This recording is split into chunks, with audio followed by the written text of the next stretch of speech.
Shalom à toutes et à tous. Nous allons parler aujourd'hui d'un sujet très profond, un sujet très complexe, aussi bien par rapport à ses ramifications que par sa nature, que par sa définition. Donc nous allons essayer de voir ensemble quelques éléments qui pourront nous éclairer sur la question du Messie, sur la question du Mashiach.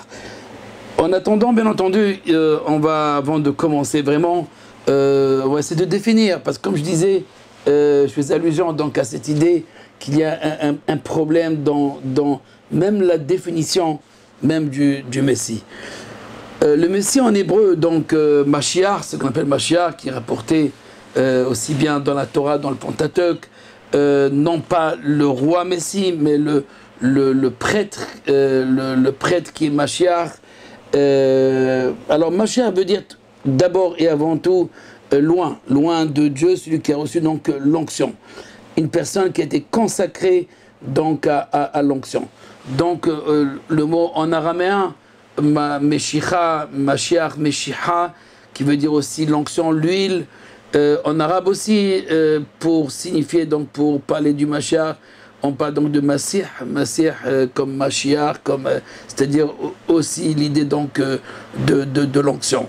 En araméen, en hébreu, en arabe aussi, et on le voit aussi dans le Nevi'im, dans le Tanakh, c'est-à-dire dans la Bible. Les rois Saül, les rois David ont reçu donc l'onction. Ils ont été oints par le prophète Samuel. Donc ce rite est peut-être à l'origine aussi chez les rois de France. Il y a aussi donc certains rois qui ont été consacrés par cette onction. Pour ceux qui connaissent un petit peu Saint-Ampoule ou Saint-Crème, etc., qui ont aussi reçu donc cette onction. Ceci dit que le mot grec Christ donc signifie aussi donc Mashiach, selon donc l'idée même donc de l'onction, celui qui a reçu donc qui a été consacré donc comme un personnage, un envoyé donc de Dieu, un messager de Dieu, un représentant aussi bien de la prêtrise, comme si dans le cas du Kohen, dans le cas des prophètes. Donc on parle aussi du Kohen à Mashiach, le roi, le prêtre qui a reçu l'onction. Donc on est dans l'onction. L'onction est la consécration, quelqu'un qui est consacré, l'onction qui symboliquement donc représente cette consécration à une fonction. Bien entendu, dans le monde chrétien, toute l'idée donc du Christ ou du Mashiach va être complètement erronée, puisqu'on va parler maintenant de sauveur, de quelqu'un qui va sauver les hommes aussi bien dans ce monde que, pourquoi pas, dans l'autre monde aussi. Donc cette idée de sauveur, de libérateur qui s'est ajoutée donc à ce dictionnaire, ou plutôt à cette définition du Messie, si on lit bien chez Maïmonide, par exemple, qui représente le code de la loi juive, on ne parle pas donc réellement d'idée de sauveur. Nous allons lire ensemble quelques passages, mais avant tout, je rappelle que dans notre histoire, dans l'histoire donc du peuple juif, il y a dans le Talmud déjà, on attend le Messie, on cherche le Messie, on se trompe à propos du Messie, comme Rabbi Akiba par rapport à Bar Kourva, etc. Donc on attend quelqu'un, un roi, mais pourquoi faire au fait? Qu'est-ce qu'on a besoin d'un roi? Pourquoi faire donc même un roi? Avant donc de lire Maïmonide, c'est-à-dire de commencer par Maïmonide, parce que mon but c'est pas de lire Maïmonide ou de rapporter le code de la loi, c'est ce qui est important, et il ne faut pas dédaigner cet enseignement.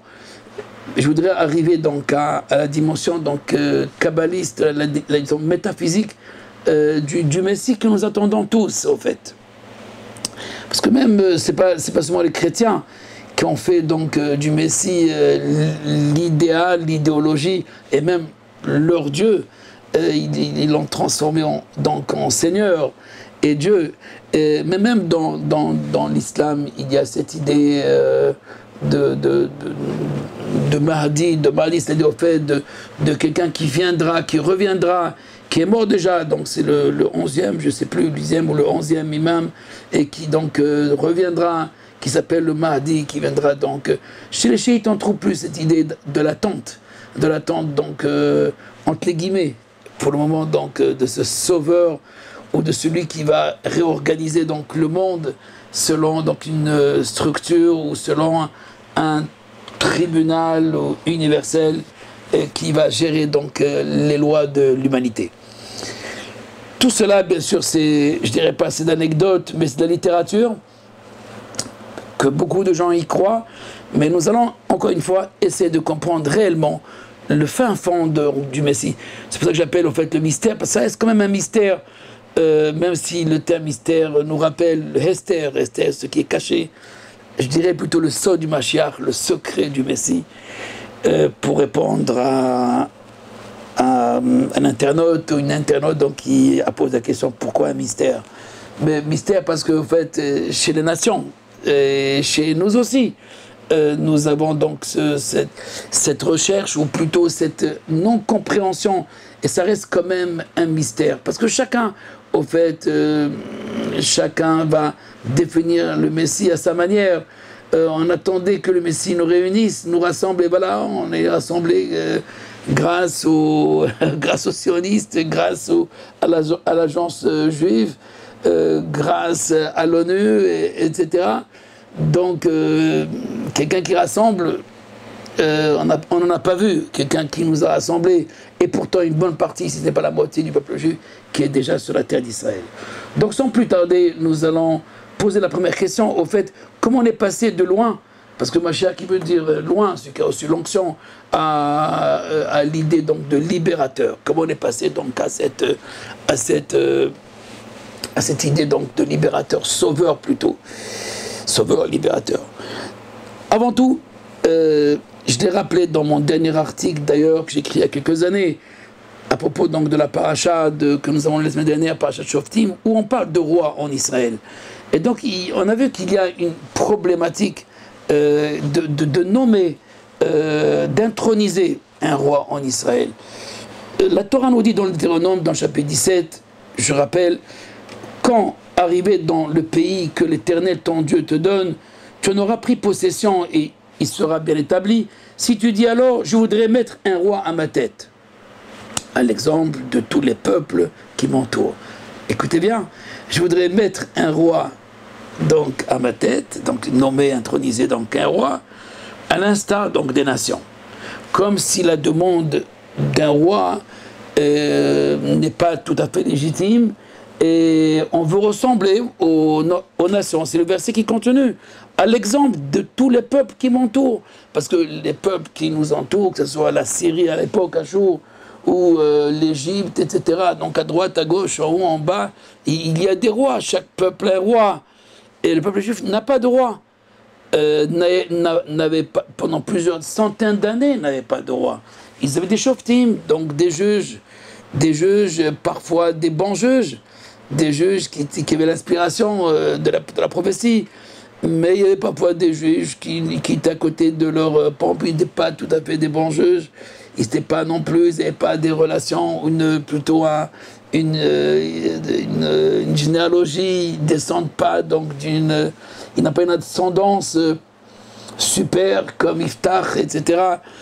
Et pourtant, c'était des juges d'Israël, et la Torah va nous dire, attention, considère tous les juges, considère-les parce que Iftach Bedoro, que Shmuel Bedoro, Shmuel c'est un grand juge, prophète, et alors qu'il y a des juges qui sont des combattants, des guerriers, qui sont allés faire la guerre pour protéger le peuple juif de leurs ennemis. Et la Torah nous dit, l'Omet plutôt, dans le Talmud nous dit, considère-les de la même manière, que ce soit Iftach ou Shmuel, c'est la même chose, honore-les parce qu'ils sont là pour toi. Pourtant, demander un roi reste difficile. Demander un roi, donc je dirais, c'est presque imiter les nations. Selon le texte, je lis, c'est quand arrivé dans ton pays, que le pays que l'Éternel ton Dieu te donne, tu en as pris possession, etc. Et tu diras alors, je voudrais mettre un roi à ma tête comme tous les peuples qui m'entourent. En effet, Samuel s'est mis en colère. Le prophète reprocha aux enfants d'Israël lorsqu'ils ont demandé pour la première fois. On est là en Israël, bien établi, et bon, il reste toujours les Philistins, jusqu'aujourd'hui d'ailleurs, ces habitants de Gaza et ces Philistins qui, on n'arrive pas trop avec eux. Il y a un Goliath, il y a un fou, donc qui jure, qui maudit, qui veut tout détruire. Et voilà, le peuple juif demande donc de nommer un roi. Il est vrai que le Talmud nous dit 3 mitzvot, 3 commandements que le peuple juif a été ordonné, celui donc de nommer un roi, d'effacer Amalek et de construire le temple. Donc de nommer un roi, introniser un roi, c'est une mitzvah, c'est un commandement. Et pourtant, en pratique, dans l'histoire, au moment où on a voulu nommer un roi, il s'agit donc de Saül, le premier roi d'Israël, avant David. Et là, Samuel reproche, lorsqu'il lui dit, vois, tu es âgé. Qu'est-ce qu'ils disent les enfants d'Israël? Vois, tu es âgé, donne-nous donc un roi pour gouverner comme on nomme tous les peuples. Cela déplut donc à Shmuel d'entendre dire, donne-nous un roi pour nous gouverner. Et il adressa une prière au Seigneur, etc. Mais le Seigneur, Akadosh Baruch Hu, Dieu lui dit à Samuel, t'inquiète pas, c'est pas toi qui détestes, c'est moi qui déteste. Dieu dit, en fait, ils ne me veulent pas à moi, ils ne veulent pas donc mon règne, ils ne veulent pas le règne de l'unité, ils ne veulent pas le roi du monde. Ils veulent un roi en chair et en os, ils veulent un roi qui fait des combats, un roi qui sort en guerre. Bon, à l'époque, les rois faisaient la guerre, aujourd'hui, il y a des généraux pour ça. Mais à l'époque, le roi aussi sortait en guerre, il donnait l'exemple.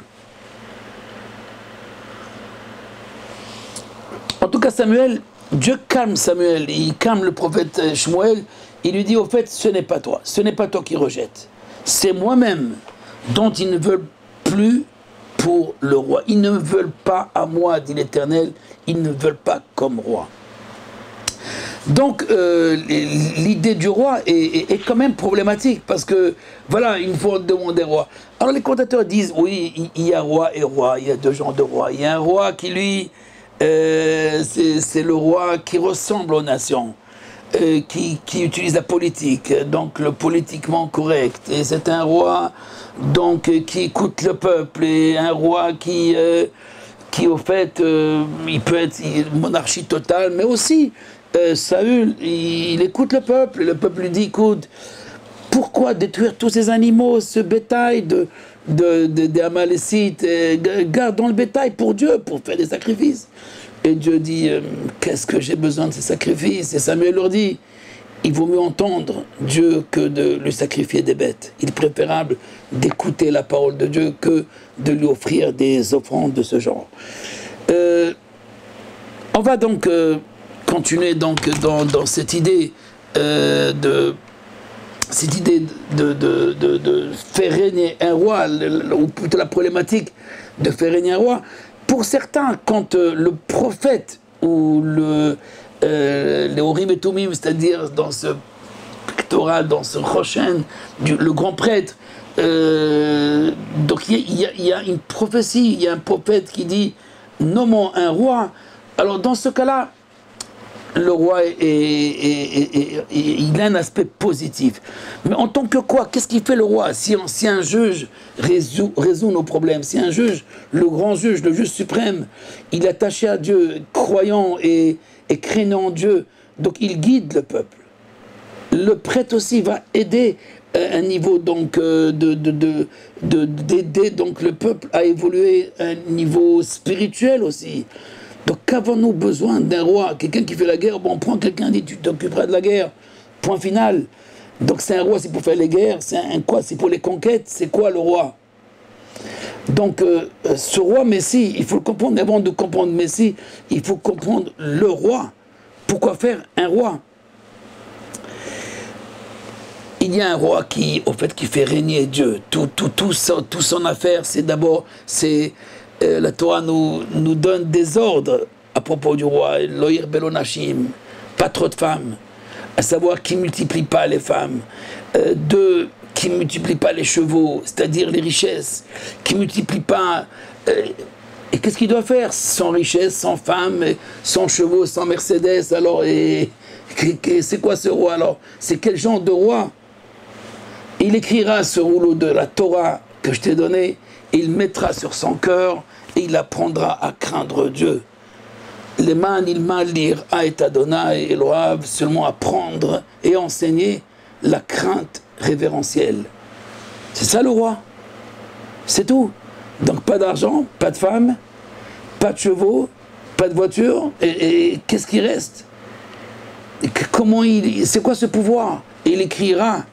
Le seul commandement positif pour le roi, c'est pas de régner, mais d'écrire. D'écrire un rouleau, c'est le seul commandement qu'il a à faire, d'écrire un rouleau de la Torah, d'apprendre la Torah, de l'enseigner s'il est capable. Sinon, il doit écouter le prophète. Alors quoi, c'est pour l'image, c'est pour le cadre. Alors on a un roi comme tous les peuples. C'est là où fait cette problématique donc du roi où effectivement il y a un roi, mais on ne sait pas trop à quoi il sert. Le roi David, bon, l'exemple modèle du bon roi, il y avait des bons rois, il y avait des mauvais rois aussi, hein, faut pas oublier.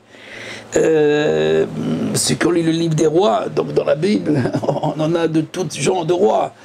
Et même Salomon, qui était un roi exceptionnel dans la sagesse, parce que comme nous allons voir, que c'est le but du roi, c'est d'atteindre ce niveau de sagesse et de l'enseigner et d'être le modèle de la sagesse du sage.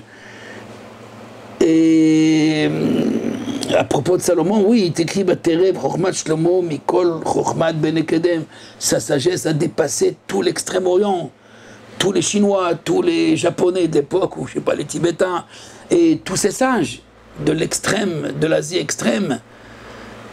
Mais Bnei Kedem, c'était donc de l'extrême-orient. Nous sommes juste au Moyen-Orient, et donc il y avait l'extrême-orient où le soleil se lève avant.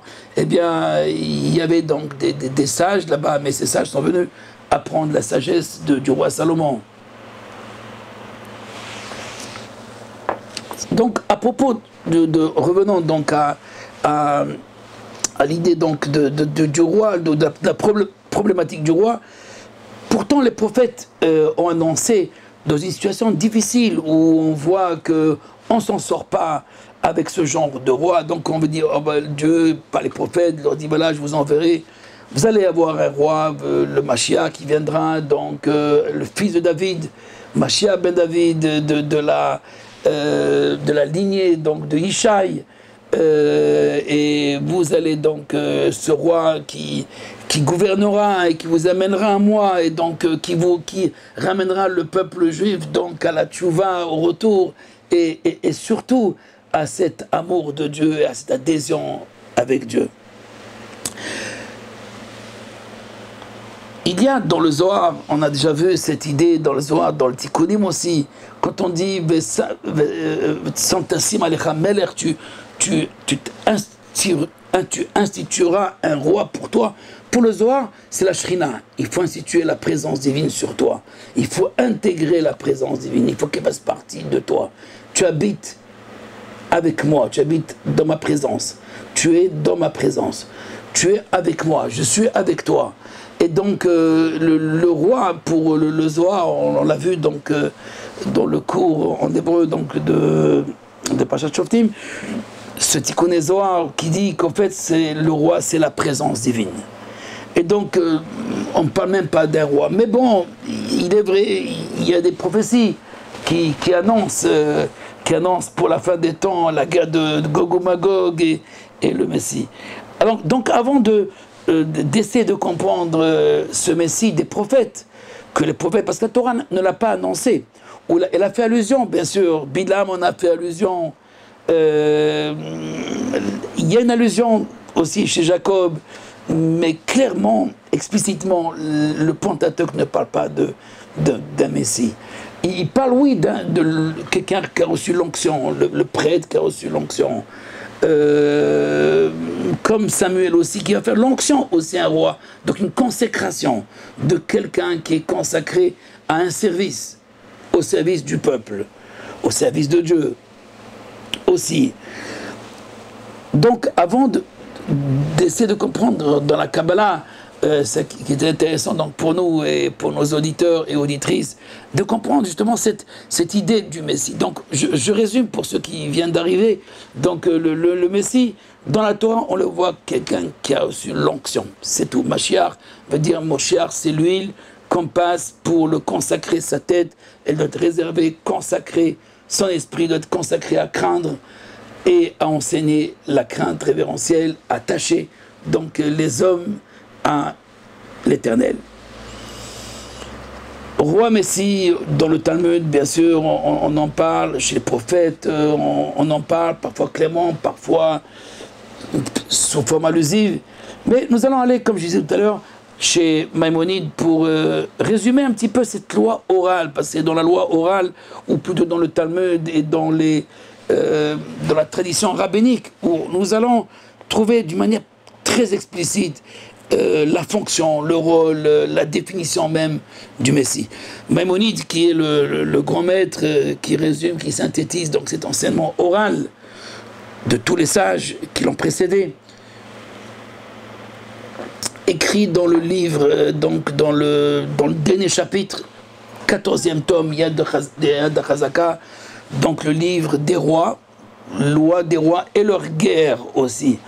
Cette idée, roi et guerre, elle est toujours là. Le roi et la guerre, comme si il prend un roi pour nous faire la guerre, comme ils ont demandé. Alors que nous allons voir une autre dimension de ce roi Messie, que tout le monde en parle. Alors, pour Maïmonide, je lis directement dans le chapitre 11, il faut dire que Maïmonide, qui a résumé, qui a synthétisé toute la loi orale, le codificateur, il a commencé avec les principes du fondement de Dieu unique. Tout le premier chapitre, ou tout le premier livre, va parler donc de l'unicité de Dieu. Un et non deux, un unique dans son genre, l'être nécessaire, l'être éternel, en et metzivuto, il n'a pas un moment, il n'a pas un temps, il ne commence pas, et il n'a pas de commencement, il n'a pas de fin, il est éternel. Il n'a pas de début, il n'a pas de fin, il dépend de personne, il est nécessaire que pour lui-même, par lui-même, et il donne l'existence à tous les existants, etc., etc. C'est le premier chapitre des commandements de la base, on va dire, de la Torah. Mais à la fin de ce Yad HaChazaka, de tous ces 14 tomes, qui résument tout le Talmud, Bavli, Yerushalmi, etc. Et il arrive à quoi? Au roi. Il parle du Sanhédrin, donc des juges, et il finit avec loi des rois.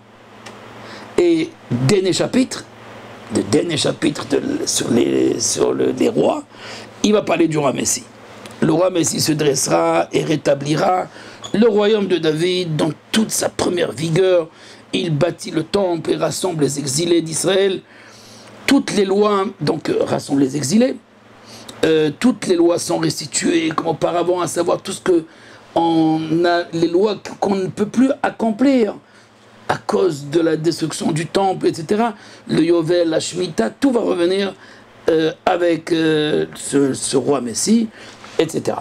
Je saute un petit peu. Il rapporte donc des références, aussi bien dans le Pentateuque, qui font allusion, comme je disais tout à l'heure, dans la prophétie de Bilam, et il nous dit qu'il ne te met pas à l'esprit que le roi Messie doit accomplir des prodiges et des miracles. Et là, tout de suite, Maïmonide, qui a bien étudié toute la littérature rabbinique, nous dit attention, il n'y a pas de miracle. Ce roi n'a pas besoin de faire de miracles. Et c'est quoi donc le Christ et tous ces miracles, etc. Non, non, ça n'a rien à voir. Ça, c'est pas le Messie juif. Le Messie juif, lui, n'a pas besoin de faire de miracles. Qu'il ne te vienne pas à l'esprit que le roi Messie doit accomplir des prodiges et des miracles, changer l'ordre du monde, ressusciter les morts ou choses semblables. Il n'en est rien. Car, prends l'exemple de Rabbi Akiva, c'était un grand sage parmi les sages de Mishnah. Or, il était le lieutenant de Bar Korba, Bar Koziba, le roi, et il avait déclaré roi Messie. lui et tous les sages de sa génération se représentèrent qu'en effet, Belkoziva est le roi. Mais si, jusqu'au moment où il a été tué. Bon, il n'a pas réussi le projet. Il a été tué. Bar Korva, Bar Koziva, Bar Korva, il a été tué. Il a été tué, donc tout le projet a échoué. Il n'y a pas de temple, il n'y a rien. Il n'y a plus de royaume. Et pourtant, Rabbi Akiva a cru. Il a cru dans ce Messie. Alors, s'il se dresse un roi de la maison de David étudiant la Torah et en observant le commandement comme David, son ancêtre, en conformité à la Torah écrite et la Torah orale, s'il contraint tout Israël à suivre le moindre des commandements et s'il mène les guerres du Seigneur, il doit être considéré comme virtuellement le Messie, c'est-à-dire potentiellement c'est le Messie. S'il réussit et il arrive au temple, etc., alors c'est le vrai Messie. Mais si on n'arrive pas au temple, etc., pour Maïmonide, bon, c'est un homme sage, très bien, il a essayé, mais il n'a pas réussi. Et là, après, il parle de Jésus le Nazaréen, c'est-à-dire Maïmonide lui-même. Il dit, s'imagina être le Messie et fut condamné à mort par un tribunal, etc., ce que Daniel a fait allusion aussi, a prophétisé des enfants scélérats de ton peuple, se flatteront de réaliser la vision, mais ils succomberont, etc. Et pourtant, Maïmonide, il ne rejette pas le Jésus ni quelqu'un d'autre, parce qu'il dit que tout ça c'était pour le bien, parce que grâce à lui, alors l'idée du Messie va être répandue dans le monde. Il y aura donc une connaissance de l'idée qu'il y a un roi qui va être le Mashiach d'Israël. Et le Messie, donc, lui aurait dû délivrer Israël et sauver Israël, et il rassemblerait les exilés. La dispersion, il y aura, alors que là, avec Jésus, on n'est pas arrivé ni à les regroupements du peuple d'Israël, la dispersion, elle est plus grande encore, et à part la dispersion, il y a aussi la haine des nations. Israël est écrasé, et on ne parle pas donc de l'époque de Jésus, c'est bien après. Mais en tous les cas, il y a quelque chose qui en sort de tout cela, c'est que au moins le concept, le principe s'est répandu dans le monde. Mais c'est répandu, à mon avis, d'une manière incorrecte, c'est-à-dire l'idée du sauveur. Je ne parle pas donc de l'idée de Dieu ou du Seigneur, mais l'idée donc de sauveur. Parce que si on voit bien les textes, le roi ou le Messie, c'est d'abord un enseignant, c'est d'abord quelqu'un qui a une grande connaissance. C'est quelqu'un qui amènera donc Israël et les nations à la véritable connaissance. Et Maïmonide continue, et je termine avec Maïmonide, qui ne viennent pas à l'esprit de quiconque qu'au temps messianique, l'ordre habituel du monde changera. C'est-à-dire qu'en fait, que tout va changer et que tout va se transformer, il y aura des miracles, etc. Ou que se produise un bouleversement dans les lois déterminées par l'œuvre du commencement. Non, le monde continue, comme ça on a continué. Et pourtant, Isaïe, qui parle donc, le loup habitera avec la brebis, le tigre reposera avec le chevreau. Maïmonide rapporte le verset d'Isaïe, n'est-ce pas, de quelque chose où il n'y a plus de haine, qui marque au moins d'une manière symbolique que le loup habitera avec la brebis. On n'a pas vu ça, on ne l'a pas encore vu. Et le tigre avec le chevreau, c'est quand même difficile. Alors pour Maïmonide, bon, il s'agit donc d'une métaphore qui explique au fait la paix, l'harmonie, qu'il y aura, on va plus se disputer, il n'y a plus de guerre, il y aura la paix dans le monde, etc. Bon, mais avant cela, hein, les sages d'Israël ont parlé d'une guerre de Gog ou Magog. C'est pas les sages seulement, c'est aussi Malachi, c'est aussi Ézéchiel. Les prophètes ont parlé donc de cette guerre, et on parle aussi, on parle du prophète Élie qui viendra annoncer donc c'est cette fin des temps, cette fin des jours, etc. Tout cela, Maïmonide réduit le tout à la fin en disant voilà ce qui va se passer réellement. C'est quoi nos sages et nos prophètes. Donc il lit la loi écrite, la loi orale, et il dit nos sages et nos prophètes ont aspiré au jour du Messie. Qu'est-ce qu'ils attendent du Messie? Qu'est-ce qu'on attend du Messie? Loin, pas le Sauveur, loin. Non pour régner sur l'humanité, hein, pas pour régner sur le monde, ni pour dominer les nations, deux, ni pour être porté au nu par les peuples de la terre, ni pour manger, boire et festoyer, mais seulement pour être libre d'étudier la Torah et la sagesse divine, sans être persécuté ni oppressé, afin d'acquérir le mérite d'accéder à un monde supérieur, à un monde à venir, etc. En ce temps, il n'y aura ni famine, ni guerre, ni jalousie, ni concurrence, car le bienfait se déversera d'abondance, et tous les délices seront accessibles, comme la poussière. Et la sagesse de Dieu, la terre sera remplie, la terre entière sera remplie de la science de Dieu. Isaïe 11, 9. Comme les eaux recouvrent la mer, le lit de la mer, la terre sera emplie de la science de Dieu, comme les eaux recouvrent la mer. Donc il va se déverser une sagesse, une connaissance exceptionnelle. Le Messie, c'est d'abord un éducateur.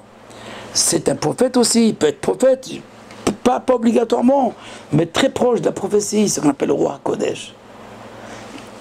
L'Esprit Saint qui veut dire au fait qu'il a une possibilité donc de saisir, d'utiliser l'intellect agent et de comprendre ce que nos sens, ce que la perception des sens ne nous donne pas. Allons-y plus loin. Après avoir vu donc le résumé, la synthèse donc, de Maïmonide, encore une fois dans le dernier chapitre de Yad HaChazaka sur les rois, loi des rois et des guerres, où il parle donc effectivement des guerres, il parle aussi il parle aussi de la paix, de l'harmonie, mais pas du salut, ni de la grâce, et il parle uniquement d'une connaissance exceptionnelle qui va amener le monde à ne plus haïr l'un et l'autre. Ils vont plus se disputer, ils ne vont plus détruire, se détériorer, ils ne vont plus tuer l'un et l'autre, parce que la terre sera remplie de connaissances. C'est tout. Rappelons le verset dans le Deutéronome qui parle pour la première fois d'un roi d'une manière bizarre. Vous voulez un roi, très bien. Alors, qui ne multiplie pas les femmes, qui ne multiplie pas les chevaux, l'argent, etc. Et, qu'est-ce qu'il doit faire? Il doit écrire la Torah. Pourquoi faire? Il n'y a pas de scribe. Non, l'écrivain, lui, une Torah. Sa Torah, la Torah de Moïse. Et il doit enseigner quoi? La crainte révérentielle. Non pas la crainte de la punition, d'être puni, du Guéhinam. Non, ce n'est pas cette crainte, c'est la crainte révérentielle. La splendeur de Dieu, la grandeur de Dieu est là, la présence divine est là. Et c'est pour ça que le Zohar, dans ce sens-là, parle d'intégrer la présence divine dans notre âme. Comment on est passé donc de l'idée de quelqu'un qui est consacré à l'idée donc de la crainte, l'amour de Dieu, la crainte de Dieu, à celui qui va sauver le monde, à celui qui va faire les guerres. Parce que, rappelons que Samuel, lui, quand ils sont venus pour demander un roi, c'était uniquement pour faire la guerre aux oppresseurs, c'est tout. Est-ce qu'on a besoin aujourd'hui donc d'un roi? Si j'ai un général et j'ai un premier ministre et qui s'occupe de la guerre, bon, c'est ça le Messie.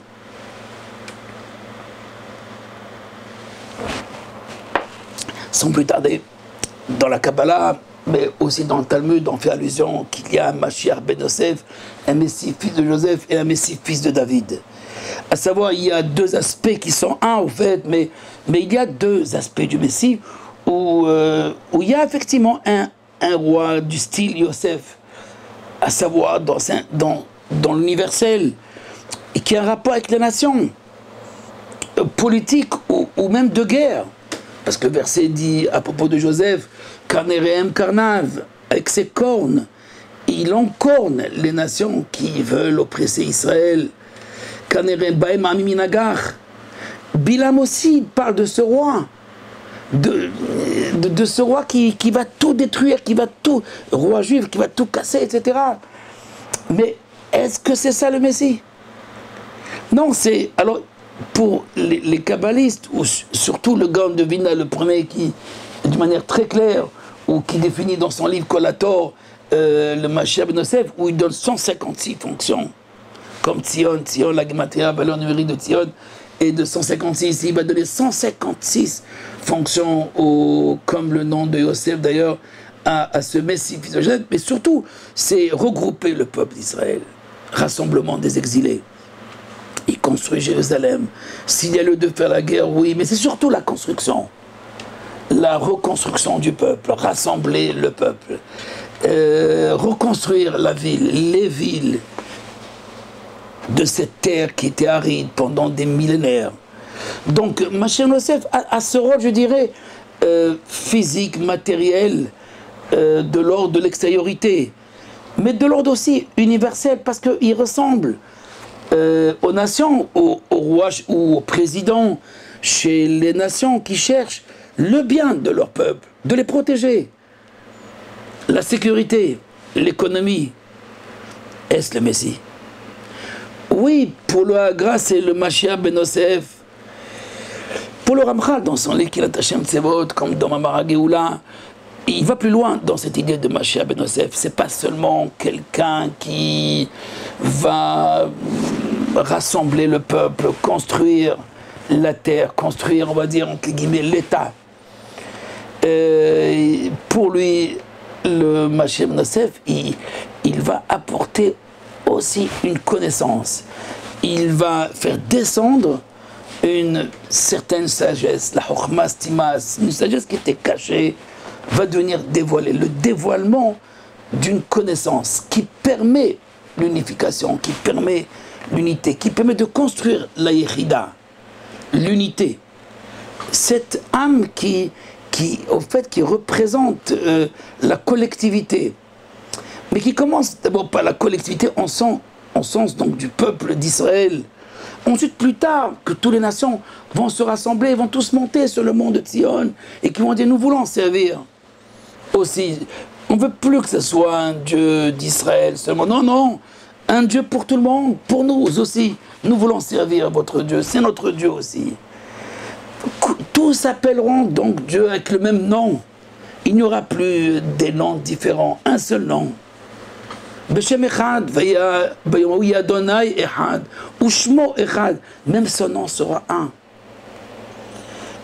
Donc dans ce cas-là, cette idée donc, du Messie ou du double Messie, double aspect du Messie, parce qu'en fait, il est difficile de parler d'un roi Messie lorsqu'on parle de Mashiach ben Yosef, le Messie fils de Joseph. C'est quelqu'un qui aide à construire cette unité, cette hérida, cette âme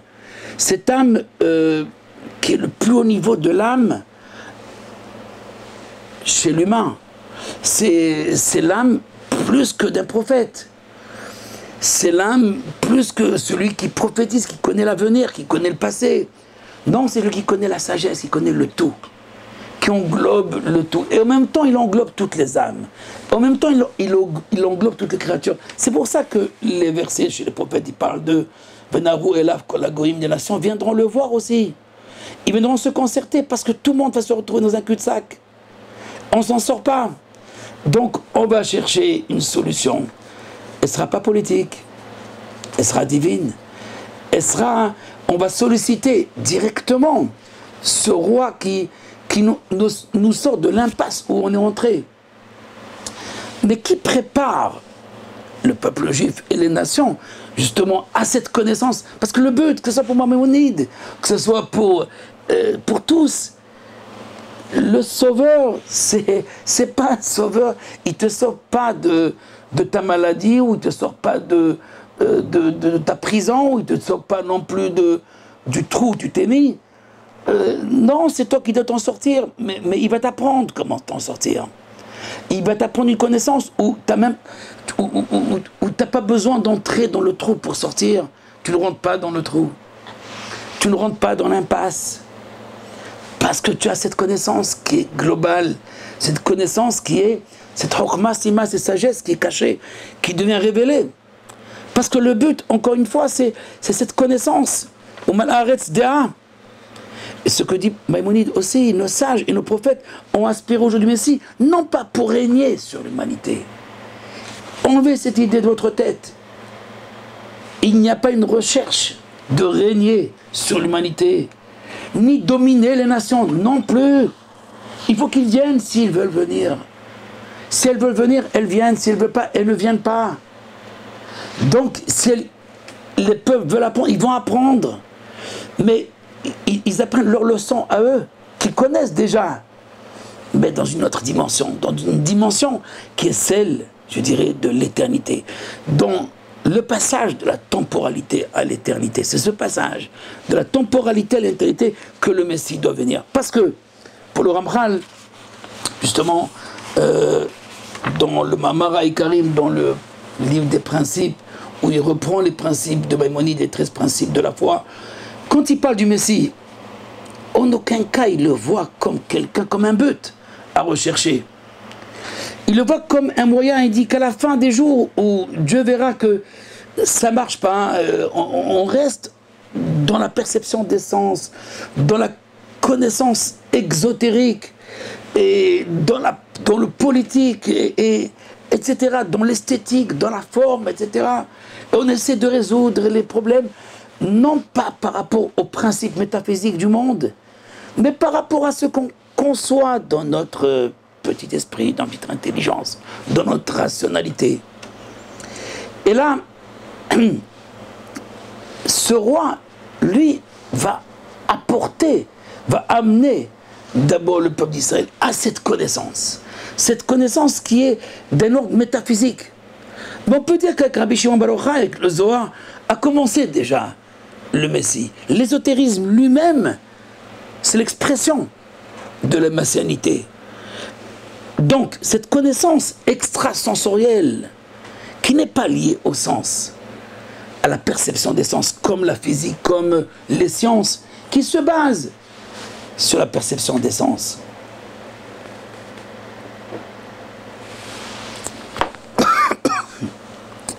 Le Messie, lui, doit apporter notre connaissance, une autre idée de la science divine. Et c'est cette idée de la science divine qui va rétablir la paix, qui va rétablir l'harmonie. Donc plus de guerre, plus rien du tout. Les guerres, etc., Gog ou Magog, pour les kabbalistes, c'est avec Mashiach ben Yosef, c'est une préparation. C'est pas le Messie. Le Messie, lui, c'est l'union du ciel et de la terre. C'est l'adhésion avec Dieu. C'est se conformer à Da'at Elohim, à ce savoir divin, à ce principe unificateur. Donc, il faut distinguer ces étapes. Si le Messie, Mashiach ben Yosef, est considéré comme une étape plutôt qu'une personne, c'est plusieurs personnes qui ont ce caractère du Mashiach ben Yosef. Il y a 156 caractères, traits de caractère, selon le Hagra dans son livre Kol HaTorah. Il cite 156. Mais ces 156 caractères, ils sont liés encore une fois aux choses de ce monde, le Ramchal, c'est-à-dire les guerres, la reconstruction, pas du temple, la reconstruction de Jérusalem, le regroupement, le rassemblement des exilés, tout ça c'est lié à ce Mashiach ben Yosef. Mais en vérité, c'est rien qu'une préparation. Il ne faut pas s'arrêter là. Il ne faut pas s'arrêter à l'indépendance physique, matérielle. Il faut aller vers une indépendance, même au niveau de nos idées. Parce qu'on est, dans nos idées, on est écrasé par les idées farfelues des hommes qui, au-delà d'un marché de Ben Adam qui m'appelle, parce que Dieu connaît très bien la connaissance des hommes. Il connaît les pensées des hommes, ils sont que vanité. Les pensées des hommes, dit le roi David, sont vanité. Donc même la science, c'est vanité. Si elle est sans conscience, si elle n'est pas à la recherche de la cause première, si la science, elle s'arrête, elle veut expliquer l'effet et de quelle cause il arrive. Et donc on veut expliquer une cause et effet. Le Mashiach, lui, authentique, c'est pas quelqu'un qui va te sortir de la prison. Oui, il te sort d'une prison, mais d'une prison intellectuelle, où tu t'es emprisonné avec les idées fallacieuses. Et donc, il va te sortir à la véritable liberté qui est l'infini. Il prépare l'approche, le regard vers l'infini. Mais pour cela, il y a le de rassembler d'abord toutes les connaissances des hommes, tout ce que les hommes ont conçu, ont vu. Est-ce qu'on est arrivé à la fin? Est-ce qu'on a déjà tout essayé? Est-ce que les 14 milliards sont suffisants? Est-ce que le mur de Planck, c'est notre limite? Tout cela est vraiment un mystère, parce que on pense qu'il y a encore autre chose, qu'on n'a pas encore sondé. Pour certains, pour d'autres, il n'y a plus rien à sonder, c'est fini, il y a lieu maintenant de commencer à arriver à une théorie plutôt de la réunification de ce que nous connaissons. Et peut-être grâce à ça, on va arriver à ce Mashiach ben David. Parce que justement, le rôle du Mashiach ben Yosef, c'est de réunir, mais ce n'est pas seulement réunir les hommes, les idées. Parce que toutes les idées, toutes les connaissances proviennent d'une seule pensée. Elle s'appelle la Chokhma Tzima, la sagesse cachée. C'est cette sagesse cachée, elle sera plus cachée, elle sera dévoilée. Uman haaretz dea, et la terre sera remplie de la connaissance. Lo yir'u velo yashchitu, ils détruiront plus, ils se tueront plus.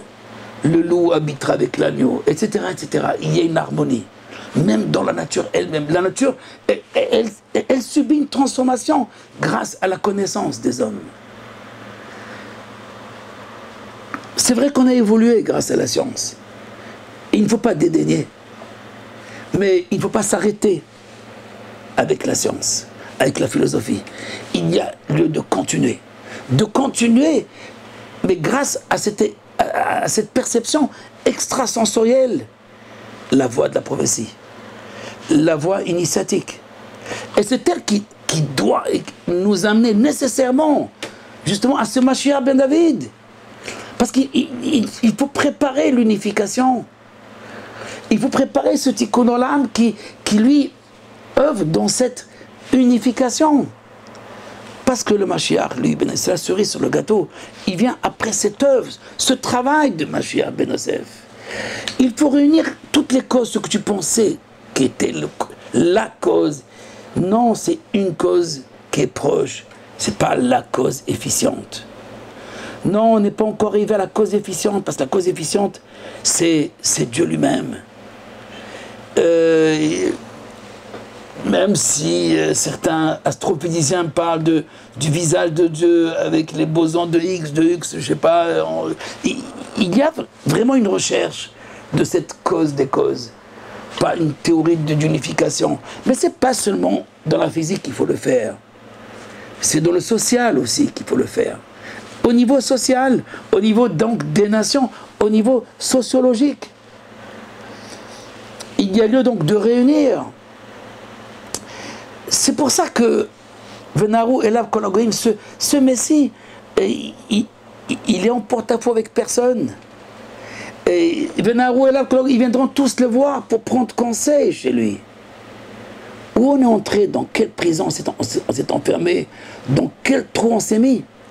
Donc je veux bien qu'on l'appelle sauveur, mais il ne faut pas que le mot sauveur occulte l'idée de la connaissance, le rôle du Messie. C'est pas hocus pocus, c'est pas abracadabra, c'est pas magicien le Messie. C'est un éducateur, c'est un enseignant de la pensée divine, de la pensée de l'unité, de la pensée de l'infini. Parce que seul dans cette pensée-là, alors on retrouve, et c'est ça l'idée où quand on dit Mashiach, Mashiach c'est pas sauveur, c'est l'onction, c'est l'huile, c'est le consacré, symbolique de l'huile. On sait que l'huile, elle propage la lumière, on peut allumer grâce à l'huile, c'est le conducteur. C'est ce conducteur, il reçoit l'onction pour pouvoir expliquer la véritable cause de tous les effets. Elle est la même. Et donc cette cause principielle, qui est l'unité, qui est la perfection,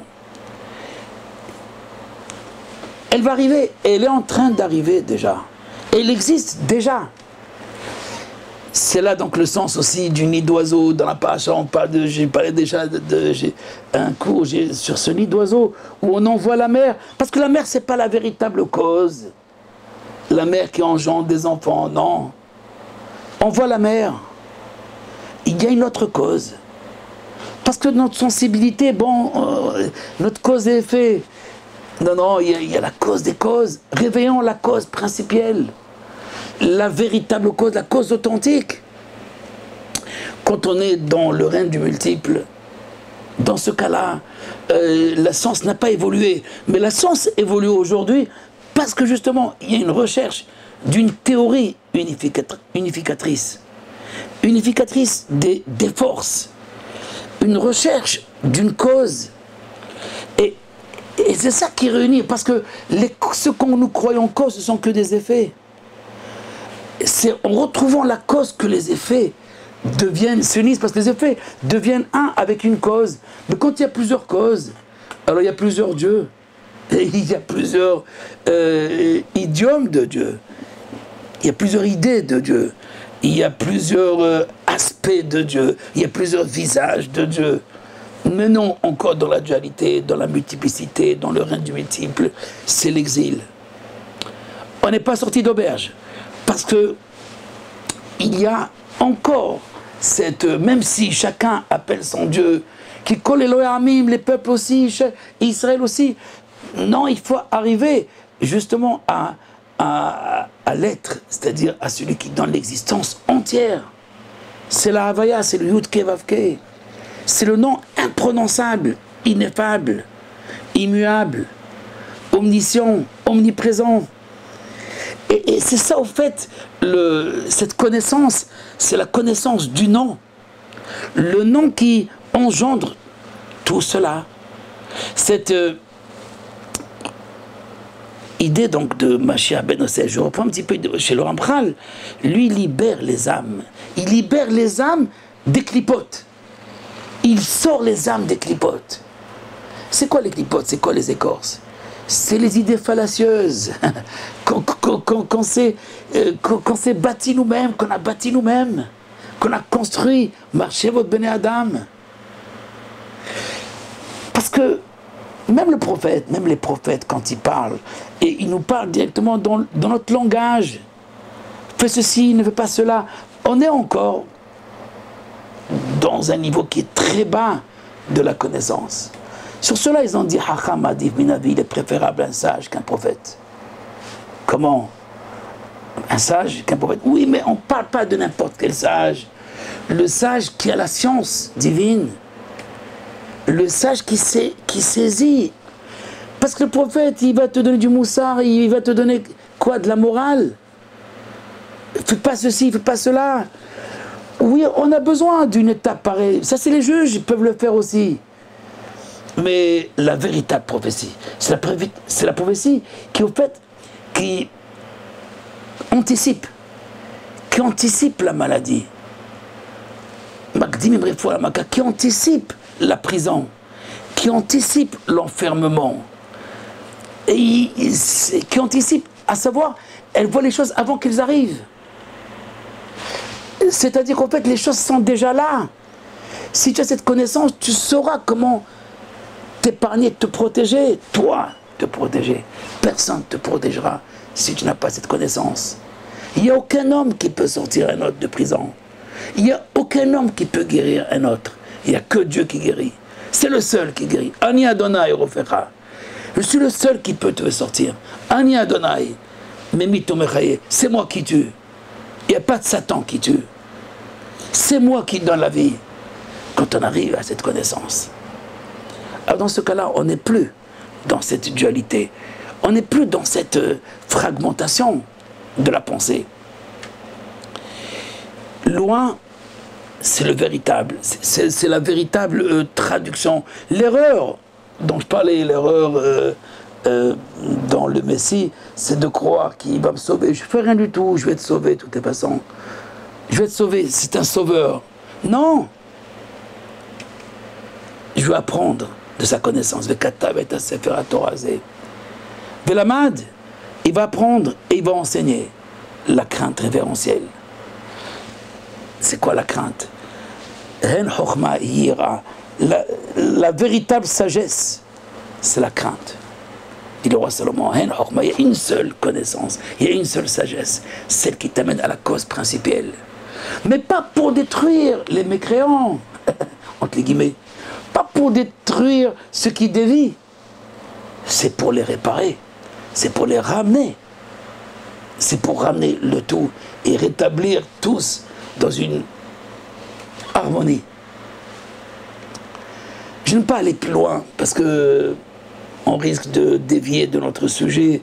Je me limite seulement d'expliquer donc que l'erreur qu'on fait dans la définition du Messie, c'est-à-dire sauveur, c'est plutôt un maître de l'enseignement divin, c'est le conducteur. Il va nous conduire vers Dieu, il va nous conduire vers l'éternel, il va nous conduire vers l'unité, il va nous conduire vers l'infini, il va nous conduire vers une connaissance globale et absolue et universelle. Voilà, donc je vous souhaite tous une belle soirée et à la prochaine, B'ez Hashem, avant Rosh Hashanah. À bientôt.